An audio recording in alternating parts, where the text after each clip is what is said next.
Sup everybody, this is Karak with ACG, and as always it's my continuing mission to bring you reviews that aren't 2 minutes long or filled with sponsored bullcrap. And today we're going to take a look at the Chum-influenced prison reform system of the future, put into game form. A somewhat tactical, first-person cel-shaded shooter that takes roguelike elements, sci-fi motives, and then throws in main characters that are probably using hand-drawn pictures of a shirtless Justin Bieber as cash in a gulag somewhere. And that's where the name of the game comes in, Void Bastards. They're the irregulars, the down-and-outs, the prisoners, the criminals, and the ruffians, the men and women that the rest of civilization cares so little about that when their ship is late for a check-in, the two people handling the radio desk decide to just get sloshed instead of trying to facilitate some kind of rescue option.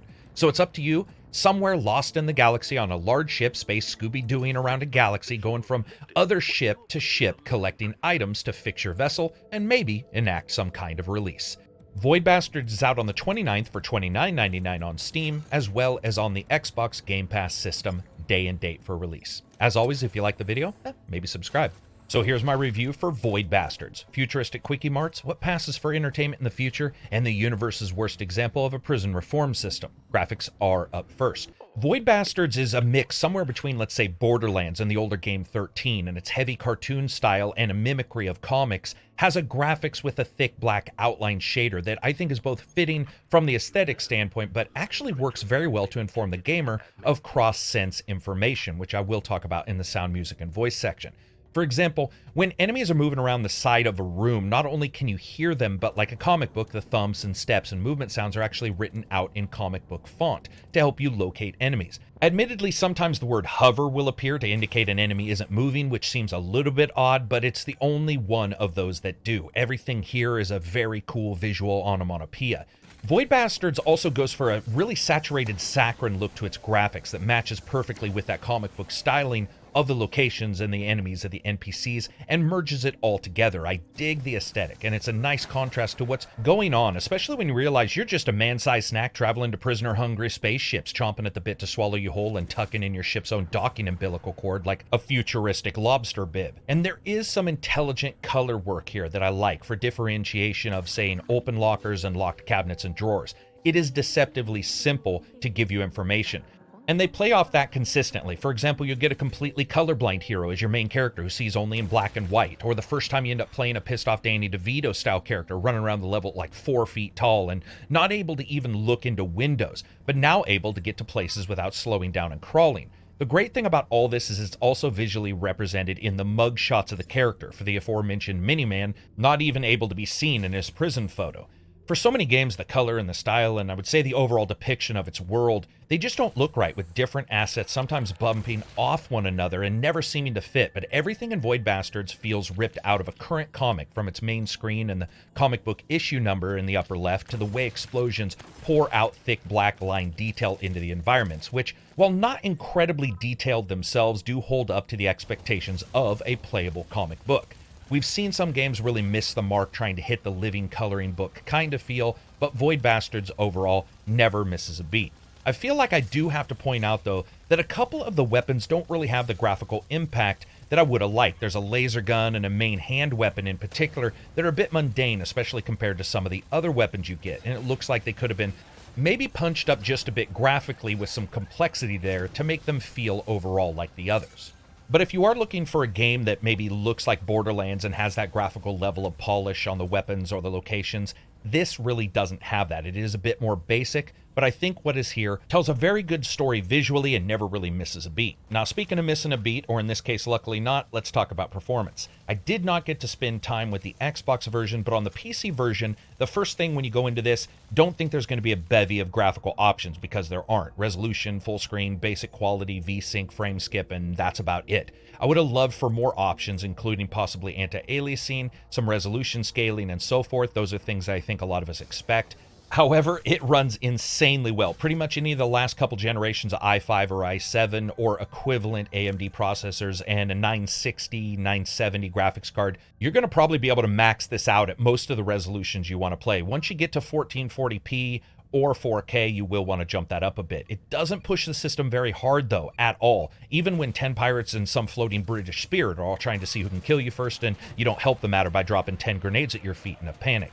As a package, I'd say style wins the day, and luckily here performance does as well and matches perfectly. It really does look good, I would have liked a little bit more detailed environments and, of course, some more graphical options. And that brings us to sound, music, and voice.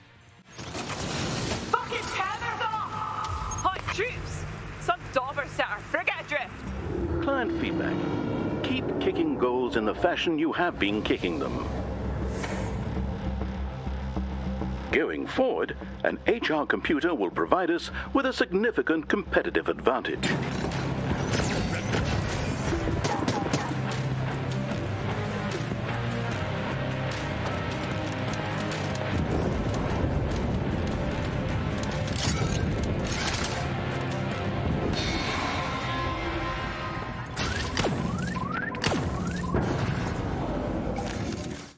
And let's do voice first this time. Overall, most of the time you're spent with the main character as he doles out information on the game world. He's your AI for the main ship. Items you need in the basic story are all given through him, and it keeps you doing what you need to do and moving forward. That is not bad. The voice is pretty good. Everything else, not so much. First, the pirates, especially in the system map. It sounds like they thought Swagger and Dragon R's was a sworn blood oath that they had to take prior to entering the sound booth. Also, many of the ships delight in giving out little audio warnings, like the computer was left to take care of itself and is talking so it wouldn't get lonely, and these come over the intercom. But trying to figure out what it's saying is like trying to understand Jeff Bridges versus Mickey Rourke in a rap battle. I could not figure out almost all the time what was going on, and I think this is indicative of other problems we see in the sound system. And the problem is that it really has a heavy use of processing. It gets pasted onto some of the voice samples and in some of the sound samples, which I'll talk about in a second, and this can muddy them up, and usually it's hard to tell what the actual systems are saying.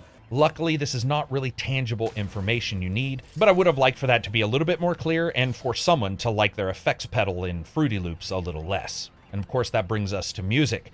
It's not bad, it's really not, but it's not something I think I'm ever going to remember. The main menu music is excellent, as is the system map as you go around choosing locations to plunder. And when in the game, it's a bit all over the place, with some excellent fast-tempoed electronics spitting out when you're battling a bunch of enemies in an engine bay over the last gas can, and then it goes to a fine rhythmic warble in the between moments as you explore the deep recesses of a recently abandoned recreational vessel.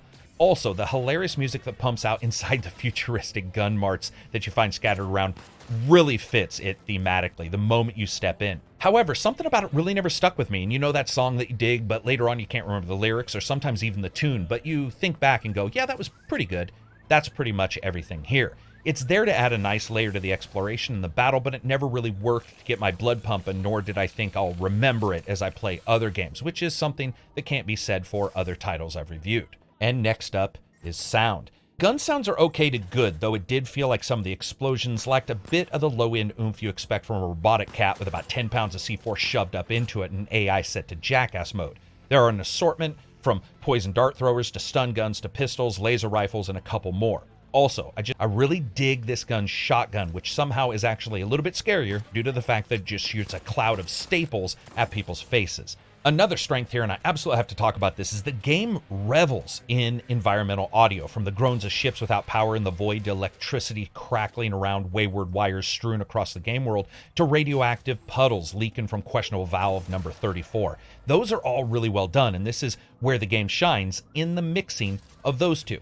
If a game can't get that environmental sound right, you end up running through a spaceship that has all the acoustic character of a YouTuber's recording studio, where it's muted and sound dampened. This, combined with the game's reflection of audio moments graphically, weave this nice level of information tapestry for the gamer to use. The longer I spent with the game, however, the more it felt like the environmental effects and processing were just a bit heavy-handed, and in larger battles, it was sometimes difficult unless you saw those graphics of the step, step, step to identify exactly where an enemy was, whether a combination of echoey, empty steel tunnels in a spaceship, or the loss of discrete surround and good sound mixing. That was a little bit difficult to identify which of those two things it was. It's not bad, it's just a bit imprecise at various times. Overall, I would say it was good, with a couple occasional issues. That brings us to gameplay and a bit about the story. Now, Void Bastards are criminals all, and like the age-old meaning of the original namesake, expendable, and that's how you play the game. Void Bastards opens up with a prison ship going missing, and instead of anyone coming to save you, you're promptly written off and left on your own. Luckily, the computer on the ship knows what to do, and what follows is a surprisingly long level-based shooter as you explore various ships to find items to both further the story, as well as outfit your characters with an ever-growing assortment of ragtag weapons and upgrades, with a little bit of roguelike and a little bit of tactical planning shooter mixed in. And I have to admit, while the story isn't actually anything special at all, it was a slant to it that I actually enjoyed. It's whimsical with an almost Looney Tunes tangential feeling to it. It never takes itself seriously, but it never fully sits on the side of batshit insane either. Each criminal that goes out to help you further the story can die, and if you do, another criminal just picks up your stuff and trudges off to continue your work. What follows is a unique first-person title, though, a game that on its surface looks to be a Borderlands clone in some ways, but instead stretches into this tactile resource management experience that I was not expecting as I first turned it on. Each life you lead is random. You get a convict with a particular set or maybe one or two unique positive or negative skills. For example, being colorblind, as I said before, so the level's displayed in black and white, or being incredibly good at hearing enemies, so you can see them on the minimap right from the start, which I found very helpful. Or particular skills like heavy breather, which means you eat up your oxygen resources faster. From there, you're alerted as to where the next item you need to further the plot is. Usually many space jumps to the right on the system screen from where you start. Between you and your goal are various other ships, items floating in space, pirates, aliens, space whales, and all manner of hazards and possible treasures, with most of the locations having elements of random generation in them. Which, yes, sounds like it might be a bit hit or miss, but Void Bastards does correctly the one thing that many games of this kind get wrong. They have a very balanced hand towards how much gets generated, removing some of the nonsensical elements and then laces a story through it that you can either roll down or continue ignoring. For example, each of the ships that you can choose has a particular style, like a luxury ship or a transport, and when you click on it, you can see what enemy types will most likely be there. But as well, you can also see environmental issues the ship may have. In a nod towards the game's feeling of risk, there aren't really many statistics here. You may see that the ship has space janitors, which are a specific type of enemy, but it doesn't actually say how many, just the word few or some or many. It will also show you the ship's name, its major features, like the fact that it has potential food sources you need, as well as possible items you may need for item builds in your inventory. Flying to ships costs you 1 food and 1 fuel for each jump. If you're hurt, food also heals you during that jump for a couple hit points. However, if you're out of fuel, you can still travel, but you end up drifting. That ignores fuel, but eats away more food, which can lead to starvation damage. And I really love that multi-tiered use there, because you're going to notice your reasons for exploring skewing back and forth, sometimes even before making a choice as you weigh exploring ships for further weapons or item parts, and other times nervously attempting to find that one leftover sandwich you hope someone dropped on their way out, because scarfing down a 2-week-old bologna sub sounds like a really good idea.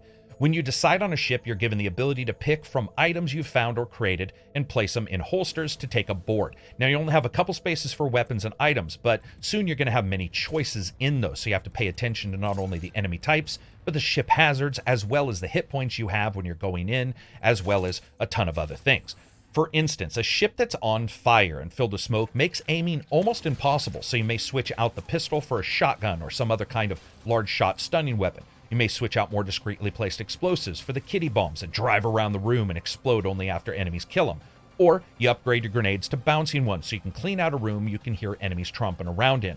And all this is changed on the next ship. So on one ship, it's a quick romp through someone's home to steal their shit and run off with it, while the next is a trek through a derelict ship that's on fire, has radiation spilling out of everything, where the power's off, all the doors are locked, and it's filled with glowing sentient piles of exploding poop. All the while still keeping an eye on the oxygen level so you don't end up dryland drowning. But another thing you're not aware of until you jump in is that many rooms in the ships have double uses and you don't know what rooms will be on it. For example, the helm is a location you can download the ship's items and enemy locations from for a cost. The cafeteria areas, you can get a jolt of caffeine and for a short time do much more damage. Shops usually have some cash, and various other places can restore oxygen, heal you up, and more. And to add strategy, all of these rooms can be locked behind you as well. If you're like me, you're going to find out quickly that the ability to lock the doors is both a strategic and a logistical tool. First, you may need to lock a door just to keep out the enemies as you realize you chose the wrong weapons or didn't understand what was going on or didn't shore yourself up for a harder enemy you may face. Or you entered a ship that has a ton of EMF interference and you need to remember which way you came because the minimap doesn't work, and locking doors or unlocking them can be used to help you as map markers. And I really enjoyed that the game never really became much of a lootathon. Well, a little bit, but as you play many times, I ended up finding myself in a tense battle to collect just a couple items I knew I needed, then pausing and sitting there debating my health, where I was, what I needed to do to leave, and the reward of some far-off loot symbol, always finding myself on that raggedy edge of a good plan and being a dead man. Luckily, the control for movement's spot on, with a few options for comfort as well as controller support for anyone who wants to use that. Now be warned, there is no aim down sights for the guns here, and I can see that being one of the places where some gamers may have a little bit of an issue. The game uses a soft aim system where bullets will hit somewhere in the aim box you have, and at a distance that can be a pretty large swath, causing some misses you feel like you probably shouldn't. The game has its moments of being a furious shooter, but really it's more tactile and planned than it ever looks in any of the trailers, swaying to the side to escape a single bullet so you can pop out and shoot, retreating or chasing after some of the enemies that retreat to hit them again, while all the time watching out for a security camera that'll send out a hugely armored security bot after you whose shoot first, ask questions never mentality is backed up by a body thicker than most armored cars. If you know that and what you're getting into, this is fine, but on first look it can be a little bit deceiving. But that switch up to me was the juice. I didn't expect it to be this tactical, and I didn't expect for the game to feel this tactile as well. Everything works together, and that resource management you do both in the system map as well as on the main levels really works. But there are a couple issues. At some point in the game, you're going to come across a ship that says it's dark inside, and you think to yourself, no problem, I bet in the future I have a flashlight. And you do. Sort of. Because for some reason in the future, apparently people forgot how to use flashlights, and instead of, flashing light around, they mount the goddamn thing on your head pointing straight up at the ceiling. And unless you're a damned spider, that is not going to work. To me, this is a massive misstep, and a cone of light would have worked far better from a design standpoint to funnel game players down a path of discrete movement with a flexible discretionary change to the speed and use of the gameplay mechanics they've learned, and instead turns it into the world's worst game of tag inside a poorly lit snow globe. And for all intents and purposes, the enemies don't seem to have any problem seeing you. So either they all lived in the dark, or like Riddick, they spent weeks shining their eyes with leftover steel wool from a spaceship cabinet somewhere. Also, I can't argue with the fact that I would have loved a little bit more varied physical ship designs. It's always business in the back, party in the front, a reverse mullet of design, if you will, for the ships, which is fine. But for this kind of game, bigger, more detailed ships might have presented a more organic challenge later on. One place where this isn't true are some of the stations can actually be a lot larger for sure. Also, since the difficulty is flexible, I would say start the game on the hardest difficulty or hard setting and just move down from there as you see fit. Luckily, the game does let you keep any of the items or upgrades you've found and gives you a care package for each new prisoner that goes out. But how does it all come together? Well, that brings us to fun factor. Despite a couple of the issues I had, it was a very enjoyable game to play, and I will be returning to it. The kind of enjoyment that you get when surprise leads to strategy or plans fall into catastrophic levels of chaos and what you thought was going to happen is somehow so far from what has occurred, you're sort of astonished by what's going on. Even with the smaller vessels, for instance, it can be easy to get turned around with the way the guns shoot and the fact that you're a prisoner and not a marksman. It aims for something that is a bit different, and that difference is, goddamn, it's packed with fun. It was really enjoyable to play. Also, that randomization, it's just well enough done that you end up jumping to each new ship and you never exactly know how it's going to work out. And that brings us to the rating. I rate games on a buy, wait for a sale, rent, or never touch rating system, with rent being replaced by deep sale on PC titles. This is definitely worth getting. Void Bastards isn't perfect, but it's fresher than many other titles. It offers something that felt different, like a prisoner just can't stand living on the outside. I could not stop investigating one more ship, taking risks, fighting for those rewards, and consistently looking towards that next location I might have investigated. Many times I would pass the plot ship because I knew it would appear later in the system map, so I could continue to explore and find new upgrades. The game is far more tactical than it looks at first glance, and after about 5 or 6 hours, that changes even more, dramatically in fact, as you begin unlocking more weapons and items, or end up dying and getting new prisoners. It can have you sprinting down a hallway, realizing there is no way you can take on the enemies inside the ship, so you lock down a door, you go the long way around, betting your almost worthless life on the notion that you will find an easier path that way. And guess what? Many times, that is actually not true. So anyway, that's it for me. I hope you guys liked the video. If you did, give it a thumbs up. If you didn't, give it a thumbs down. Maybe check out my description for links to Twitter and Facebook. And of course, you can always follow me on Twitch, ACG on Twitch, where I stream new games. We do the international podcast once a week. Also, you can become a patron on the Patreon website, which I gotta say, right now helps a ton, especially because YouTube is doing crazy shit, demonetizing everything. It really helps. We have an amazing Discord. People are giving away games all the time. There's awesome discussion. There's private servers for games and so much more. I would love for you to check it out. Peace out and enjoy the rest of your week.